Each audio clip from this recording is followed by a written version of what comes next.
Senate इजलास में बानी पीटीआई से मुलाकात का मामला जेरे बहस रहा। इजलास के दौरान तहरीक इंसाफ के सेनेटर अली जफर ने कहा उनकी बानी पीटीआई से मुलाकात नहीं करवाई जा रही। वो बानी के वकील हैं और वकील से मुलाकात में सियासत नहीं होती। मुलाकात हर कैदी का बुनियादी हक है। मेरी मुलाकात क्यों नहीं करवाई जा रही? अदालत ने 3 फैसले दिए। हर अदालत ने मुलाकात करवाने का कहा। अदालत का हुक्म मानकर क्यों मुलाकात नहीं करवाते? ये सियासी इंतकाम है, ये संजीदा मामला और टॉर्चर है। इनको जवाब देते हुए वफाकी वजीर कानून आजम नजीर तारड़ ने कहा अडयाला जेल पंजाब में है।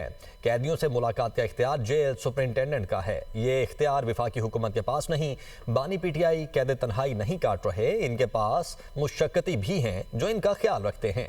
मर्जी की खुराक और दीगर सहूलियात मुयस्सर हैं। जेल सुपरिंटेंडेंट ने रिपोर्ट स्पीकर कौमी असम्बली को जमा करवाई। जब मियां नवाज शरीफ जेल में थे तो बतौर वकील मेरी भी मुख्तसर मुलाकात करवाई जाती थी। नवाज शरीफ से 3.5 माह मुलाकात बंद रही। जेल मैनुअल के मुताबिक कैदी को सियासी गुफ्तगू की इजाजत नहीं होती। मियां बीवी की भी हफ्तावार मुलाकात करवाई जा रही है।